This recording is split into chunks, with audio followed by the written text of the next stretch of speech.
안녕하세요. 김호준입니다. 지난 12월 29일 국회 본회의에서는 대단히 이례적인 사건이 있었습니다. 여당인 민주당이 발의하고 국회 해당 소위와 법사위를 통과한 광물공사 지원법 개정안이 부결됐습니다. 여당이 발의하고 야당이 합의한 법안이 법사위까지 통과하고서 본회의에서 여당 의원의 반대 토론에 의해서 부결된 사례는 찾기 힘듭니다. 이 부결을 주도한 홍영표 의원은 공기업도 실력이 없거나 경영을 잘못하면 문을 닫을 수 있어야 한다고 반대 토론에 나섰고, 이에 여당 내에서도 반대표가 쏟아졌습니다.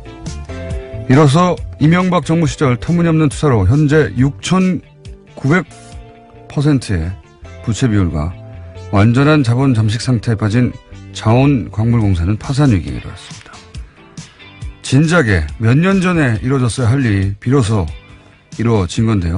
남는 질문이 이겁니다. 누가 이 사태를 책임질 것인가?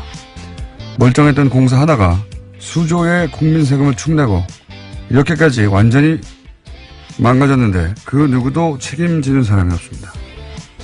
누가 책임질 것인가? 김호준의 질문이었습니다.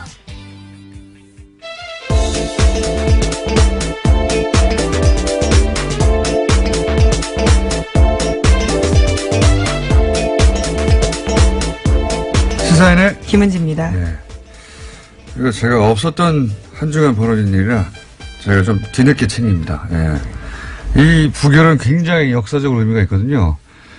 우선 국회 차원에서 보자면 여당이 발의하고 야당이 합의하고 법사위 통과하면 끝난 거예요, 사실은. 예. 끝난 거고 그렇게 여야 합의한 다음에 법사위까지 통과했는데 본회의에서 반대 토론, 그것도 의원 한 명이 이걸 부결시킨 사례는 제가 알기로는 없어요. 제가 알기로는 홍영표 의원이 거의 혼자 부결시킨 거라고 알고 있는데, 그래서 저희가 홍영표 의원을 잠시 모십니다.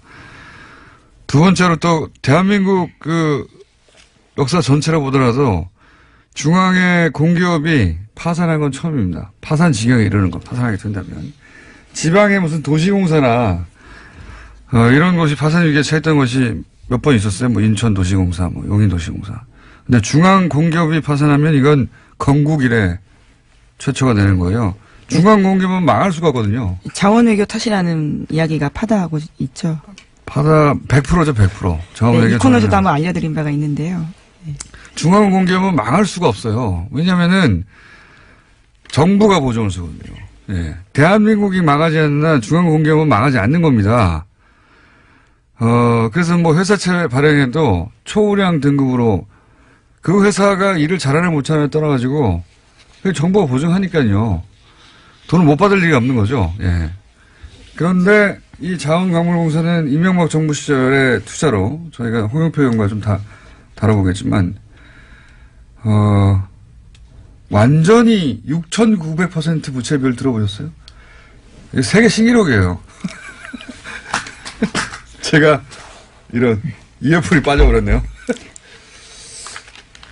너무 놀라신 것 같은데요. 6,900%가 세계 신기록이라고 제가 자신하는 이유는 뭐냐면 6,900% 부채 비율로 살아남을 수 있는 사기업이 없거든요. 네, 그 전에 진작에 망하거든요. 그러니까 저는 세계 신기록이라고 봅니다. 그동안 계속 세금으로 막아주고 있었던 거죠. 예. 공기업이니까 망하게 할 수 없으니까 정부가 계속 돈을 대주었던 거예요. 그 돈으로 몇 조 까먹고 계속 또 달라고. 지금까지도 충분히 많이 했습니다. 또 달라고 한 거거든요, 이번에 1조를. 그거를 홍영표 의원이 막은 겁니다. 예. 이게 제대로 그 의미가, 조명이 안 되고 있어서 제가 오늘 직접 모시고 큰일 하셨다고, 예.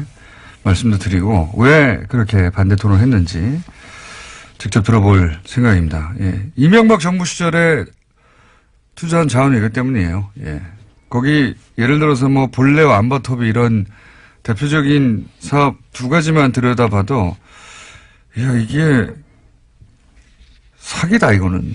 예. 투자 실패가 아니다. 그런 생각이 듭니다. 자, 첫 번째 뉴스는 뭡니까? 네, 어제도 잠깐 전해드린 바가 있는데요. 검찰이 박근혜 전 대통령의 국정원에서 상납받은 특수활동비가 36억 5천만 원이라고 밝혔습니다. 지금까지 수사를 바탕으로 검찰은 어제 박근혜 전 대통령을 추가 기소했는데요. 뇌물 혐의와 국고 손실 혐의가 더해져서 박근혜 전 대통령은 모두 20가지 혐의로 재판을 받게 됐습니다. 검찰은 박 전 대통령이 국정원의 특수활동비를 받아서 의상비 비용이나 기치료 주사 비용, 그리고 이른바 대포폰 요금까지도요, 내는데 썼다라고 밝혔습니다. 또 한 가지 생각이 나는데 갑자기 이 자원광물공사뿐만 아니라 자원외교 돌아가는 자원외교가 4대 강보다 훨씬 더 심각해요. 사실은 4대 강은 끝났잖아요. 끝났고 거기 추가 비용이 이제 앞으로 이제 다시 복원하면서 발생하겠지만 자원외교는 지금 계속 들어가고 있는 거군요. 앞으로도 손실이 계속 발생해요. 그런데 20조 정도 제가 알기로는 손실이 발생했는데 아무도 제가 알기로는 3개월 감봉 정도가 전체 자원외교에서 징계받은 유일한 사례로 알고 있어요. 3개월 감봉. 이야, 대단하지 않습니까? 뭐라고요, 근데 이번 뉴스가? 네, 박근혜 전 대통령 관련입니다. 네, 자원외교는 이따가 하시고요. 네. 네. 아, 자원외교 좀 대단한, 누가 대단히 해먹었어요. 예. 계속 나왔던 얘기 구체적 내역이 나왔네요, 이제. 예, 이제 기소가 됐다라는 거고요. 구체적인 정황도 나왔습니다. 국정원 특수활동비엔 최순실 씨가 등장하기도 하는데 자필 메모가 발견된 거거든요. 이 용처를 사용하다가 확보한 건데 청와대는 BH, 정호성, 이재만, 안봉근, 그러니까 문고리 3인방으로 불리는 세 사람에 대해서도 영어 약자가 쓰여 있고요. 거기에 3억 7천만 원 줬다라고 쓰여 있습니다. 이거는 말이죠. 국가적으로 치욕적인 겁니다. 예. 이건 나라 꼴도 못 갖춘 무슨 게릴라 반정부군 같은 데서 일어날 일이지, 대통령이 국가 정보기관에 돈을 빼내가지고 자기 옷값, 자기 주사 비용, 이건 뭡니까? 주사 비용. 자기 집 보일러 기름값, 이거. 자기 집 전기요금, 예? 자기 집 관리인 월급, 이런 거 줬다는 거 아닙니까? 주사 비용, 의상 비용, 이런 거 몇 번 나왔는데, 보일러 기름값은 뭡니까, 이게. 네, 공적인 개념이 전혀 없었다라고밖에 볼 수 없는데요. 자기의 그냥 개인 주머니라고 생각한 거죠. 이게 단 한 푼도 사리사욕을 챙기지 않았다고 몇 번이나 강조했는데, 최순실 씨가 대신 챙겨줬으니까요. 예, 받기는 박근혜 전 대통령이 받고요. 또 최순실 씨에게 넘어간 것으로 보입니다. 그러니까 그 돈이 어디에 써있는지 다 아는 거잖아요. 안 챙기긴 뭘 안 챙겼습니까? 하지만 두 사람은 일체 조사 거부하고 있어서 아직까지 전모를 완벽하게 밝힌 건 아니다라고 검찰이 이야기하고 있습니다. 그리고 이제 이 3인방이 받은 돈의 의미, 3인방이 돈을 받았는데 그 돈을 얼마를 어떻게 누구에게 줄 것인지를 최순실 씨가 결정했다는 거잖아요. 네, 가계부 쓰듯이 글을 써놓은 건데요. 예. 이건 오래전부터 나온 얘기지만 이 문고리 3인방이 박근혜의 비서가 아니라 최순실의 비서다. 오래전부터 나왔던 얘기고. 대통령 비서한테 줄 돈을 왜 최순실이 결정합니까? 네. 근데 그게 이제 최순실 씨가 쓴 메모를 통해 입증이 된 거죠, 이번에는. 예, 추정이 아니라 입증이 된 것이고. 예, 그리고 또 당사자들이 진술하고 있습니다. 받은 사람들이요. 예. 오히려 자기들도 깜짝 놀라서요. 이렇게까지 정확하게 기록이 남아있는지에 대해서 놀랬다라고 합니다. 최순실 씨의 메모에도 남아있고, 실제 받은 사람도 맞고, 나간 돈도 맞고, 그리고 이런 돈들을 이제 쇼핑백에 넣어서 그걸 테이핑해가지고 못 보게 전달했다는 거잖아요. 네, 심지어 관저에서요. 최순실 씨와 박근혜 전 대통령이 같이 있을 때 돈을 줬다라고 진술했습니다. 문고리 3인방이요. 본인들이 그때 받았다는 거겠죠. 그리고 이 돈이 어디까지 거슬러 올라가냐면 최순실 씨가 WK나 여러 가지 회사 만들었잖아요. 그때 나왔던 진술 되돌아보면 쇼핑백에 5만원짜리 현금 들어와가지고 그 돈으로 회사 설립했다. 이런 얘기 초창기에 나왔었거든요. 똑같은 패턴이에요. 그러니까 쇼핑백에 테이핑해서 현금으로 주고 그 현금 가져가서 이리저리 전달하는데 의상실에도 전달하고 그리고 역시 WK 회사 만들 때 이럴 때 돈도 들어가고 이거 말도 안 되는 거죠. 예. 그리고 그런 회사 가지고 돈을 챙겨서 빼먹으려고 하다가 들킨 거 아닙니까? 사리사욕을 안 챙기긴요. 이렇게까지 사리사욕을 지저분하게 챙깁니까? 어떻게. 국가적으로 치욕적인 사건입니다, 이건. 우리나라 같은 규모, 체제가 갖춘 나라에서는 앞으로도 영원히 안 나올 사례예요. 구체적으로 밝혀졌네요, 구체적으로. 저는 보일러 기름값이 옷값보다 더 충격적이에요. 네, 유류비도 있고요. 사적인 비용을 엄청 썼습니다. 왜냐하면은 대통령 공적 행사에 의상비라고 생각하고 썼을 수도 있다. 이해해 주려면 그렇게 이해해 주려고 적극적으로 의지를 가지고 이해해 주려고 해도 자기 집 보일러 값은 아무 상관이 없잖아요. 참네. 그것도 1,000만 원이 넘는 금액인데 3년 동안 1,200만 원 가까이 썼습니다. 사람도 없는데 겨울에 얼까봐 보일러 돌리는 기간에 그 돈을 얼마 되지도 않는 걸. 네, 에어컨 설치 비용도 있고 사저 수리비, 사저 관리비 급여 등 다 포함되어 있습니다. 설치비는 뭡니까? 정말. 자, 다음 뉴스는 뭡니까? 네, 국세청이 어제 다스를 특별조사했습니다. 조사관 등 60여 명을 경북, 경주 다스 본사와 공장, 충남 아산 지점까지 동시다발적으로 급파한 건데요. 회계장부와 컴퓨터 하드디스크 등을 확보했습니다. 이번 세무조사는 서울지방국세청에서 맡았습니다. 다스가 지난해 대구지방국세청에 정기 세무조사 받은 것을 감안하면요. 국세청이 다스 사안을 그만큼 중요하게 판단하고 있다라고 해석됩니다. 중요했으면 진작에 했어야죠. 저희가 9월, 10월 내내 떠들었는데 이제야 이를 들어서야 어쨌든 비자금 찾아내는 데는 뭐 국세청이 제일 선수니까요. 요 사안은 저희가 3부에서 전직 국세청장 아닙니까? 네, 직접 얘기 들어보겠습니다. 이 관련해서는 전문가들이 저희 뉴스공장에 쫙 배치되어 있습니다 이미. 네. 자, 이 뉴스는 그때 해설해서 자세히 들어보기로 하고요. 다음 뉴스는요? 네, 문재인 대통령과 도널드 트럼프 미국 대통령이 어젯밤 평창 겨울올림픽 기간 동안에 한미연합 군사훈련 하지 않기로 합의했습니다. 잠깐만요. 그 전에 이 세무조사를 했는데 이 세무조사를 했다보다 저는 더 중요한 뉴스가 뭐냐면 세무조사 직전에 격리 직원이 빠져나갔다는 거죠. 네, 어제 SBS 단독 보도인데요. 이따가 이야기하신다고 해서 이 부분을 빼놓고 넘어갔는데 그러면 말씀을 드리겠습니다. 3시간 전에 컴퓨터를 들고요. 회사를 빠져나갔다라는 증언이 나왔습니다. 세무조사 온다는 걸 미리 알았다는 거죠. 이게 누가 정보를 빼준 건데 저는 이건 검찰이 별도 규명하고 조사할 일이라고 봅니다. 이게 작은 일이 아니에요. 지금 국세청이 특별 세무조사를 하려고 하는데 그 직전에 다 알고 격리 직원이 PC 챙겨가지고 회사를 빠져나갔다는 거 아닙니까? 네, 의혹의 핵심 인물입니다. 120억 원 비자금 조성 관련해서요. 이건 작은 일이 아니고요. 이거는 그 격리 직원이 알아낼 수 있는 일도 아니고 다스 직원이 저절로 알 수 있는 일도 아니거든요, 절대로. 이거는 누군가가 알려준 것이고, 이런 정보를 누가 어떻게 알았느냐. 이거는 별도 조사에 다스 특별 세무조사하고는 별개로 검찰이 조사할 대상이라고 봅니다. 여기 작아 보이지만 굉장히 큰 문제가 있다고 봅니다. MB 라인이 여전히 살아있어서 정보가 글로 새나갔다 이렇게 보여지는 거거든요.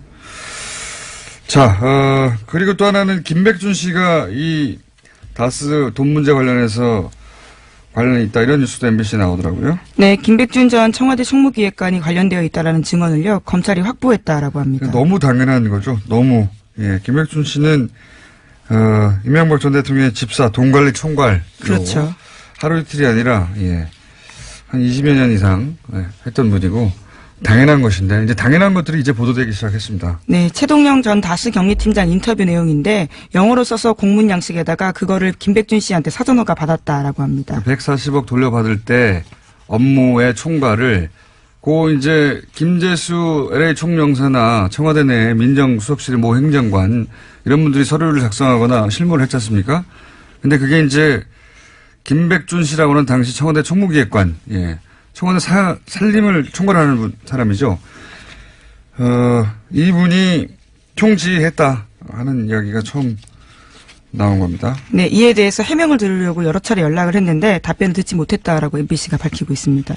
김백준 씨는 알고 있죠. 다스가 누구 것인지 정확하게 알 수밖에 없는 분입니다. 이제는 많은 분들이 알 것 같긴 한데요. 네. 하지만 아직은 말을 못 하잖아요. 네. 다스는 누구 겁니까? 성명불상이라고들 말하잖아요. 공식적으로는. 자, 이 뉴스 때문에 문재인 대통령이 도널드 트럼프 대통령하고 통화한 게 밀렸네요. 예. 아, 네. 무슨 통화했답니까? 네. 평창 올림픽 기간 동안에 연합 군사훈련 하지 않겠다라는 건데요. 이와 관련해서 평창 올림픽이 안전하고 성공적으로 개최되도록 최선을 다하기로 합의했다라고 합니다. 이번 통화는 트럼프 대통령의 제안으로 이뤄졌다고 합니다. 그렇군요. 문재인 대통령이 트럼프 대통령을 잘 다뤄요, 보면. 트럼프 대통령은 이 모든 게 자기 덕분에 일어난 일이다라고 생각하게만 만들어주면 만사 오케이 스타일이거든요. 실제로 네. 트위터에 그렇게 썼습니다. 그럴 줄 알았어요. 뭐라고 썼어요? 네. 자신의 대북 압박이 없었으면 불가능한 일이었을 거다라고 주장했습니다. 그러니까요. 트럼프 대통령을 다루는 방법은 이겁니다. 이게 다 당신 덕분이다. 네, 그러니까 우리가 잘 이 일을 할 수 있도록 도와달라 그러면 오케이가 돼요. 네. 그러고 나서 자기가 트럼프 대통령은 자기가 트윗에 자랑할 거리가 생긴 거거든요. 즉시 자랑하고 또 역시 자랑했군요. 네. 자기 덕분에 남북 대화 조짐이 보인다 이런 건가요? 네, 그렇죠. 그러면서요. 지금처럼 북한과 남한 사이에 대화 회담이 이루어지는 게 가능했을 거라고 믿는 사람이 과거엔 없었지만 자기가 이뤘다라는 식의 이야기를 한 겁니다. 미국의 모든 힘을 쓸 의지를 보여줬다. 그렇기 때문에 이뤄졌다라는 거죠.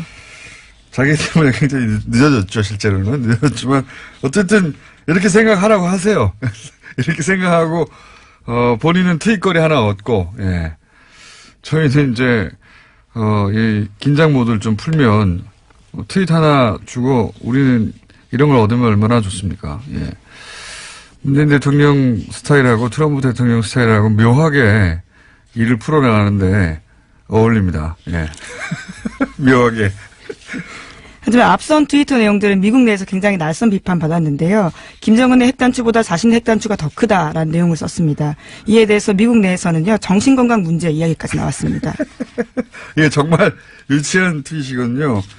그러니까 핵단추 발언을 김정은 친년사에서 했지 않습니까? 네, 그렇죠. 자신 책상 위에 핵단추가 항상 있다 이런 네, 이야기 했습니다. 그런 얘기를 하자 바로 내 핵단추는 더 크다고 그랬던가요? 크고 강력하다. 네. 예. 이거 정말 유치한 트윗이고 왜 미국의 그 기자들이 이걸 문제 삼았냐면 수컷들이 내게 더 커. 이렇게 원초적으로 이제 서로 다투는 수준의 그런 수준의 내용을 읽히는 트윗이었거든요. 실제로 워싱턴 포스트가 그러한 지적들을 했습니다. 저도 그 트윗 봤는데 진짜 유치하다. 짝이 없다 생각했었는데 이제 이걸 가지고 기자들이 문제 삼은 거죠. 이 정도 되면 트럼프 대통령 정신건강을 걱정해야 되는 수준 아니냐라고 기자들이 백악관 가서 정례 브리핑 때 물어본 겁니다. 질문을 한 거예요. 정신건강 걱정해야 하는 거 아니냐고. 이게 말이 되냐고. 정신건강 얘기는 저희가 오랫동안 해왔지 않습니까? 예, 앞서가는 주동장. 정신건강 이야기가 나온 거예요. 실제. 제가 알기로는 그리고 트럼프 정신건강에 대한 전문가들의 서적이 나왔잖아요. 그 서적을 편집한, 갑자기 생각이 안 나는 이름이. 성이 린데, 예. 그분, 한국계입니다. 그분이 민주당 의원들하고 만나가지고 최근에 트럼프의 정신건강에 대해서 논의를 했대요. 예. 트럼프에게 핵단추를 만개도 되느냐, 정신건강이 어떠냐, 스트레스 지수가 어떻게, 뭐 이런 얘기를 했다고 저는 알고 있습니다. 예. 정신건강을 정말 걱정하는 거죠. 네, 그런데 대통령이 이야기한 자신의 책상 위에 핵버튼이 있다라는 이야기도 가짜뉴스라고 하는데요. CNN 등 미국 언론들의 이야기에 따르면 비유적인 표현이다라고 합니다. 실제로는 가방이 있다라는 거죠. 이거야 영화에 보면 나오잖아요. 가방에 들고 다니는 거. 비유적인 표현이고 가짜뉴스라기보단. 예, 빨간 버튼은 콜라 부를 때 누르는 거라고 합니다. 콜라 우출용이라고요. 미국의 다수 언론들이 전하고 있습니다. 그래서 백악관 책상에 빨간 버튼이 있긴 있습니다. 그걸 예. 누르면 콜라가 온다는 거예요? 예, 직원들이 콜라 들고 왔다라면서요. 작년 언론과 인터뷰 도중에도 그러한 바가 있다고 합니다. 네. 미국 언론들도 트럼프를 대통령으로 쓰다 보니까 예, 뉴스의 수준들이 그렇게 되어가네요. 어쨌든 트럼프 대통령으로부터 어쨌든 그 군사훈련을 연기하는 것에 대해서 100% 지지한다는 발언을 끌어냈으니까 보수 진영에서 어떻게 합니까? 이것도 큰일 났네요. 공격거리가 사라져가지고. 자, 시간이 다 됐네요. 네.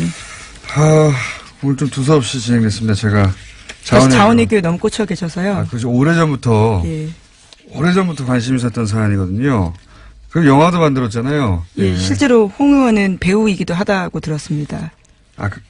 그분은 홍익표 의원이고요. 죄송합니다. 예, 네, 예. 영화 저수지 게임에 나왔던. 예, 예.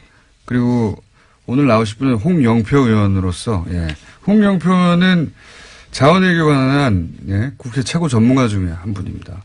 몇 년 전부터 독학하시어서 깨우친 바가 큰데, 자, 그 내용은 저희가 잠시 후에 듣겠습니다. 오늘 여기까지 하겠습니다.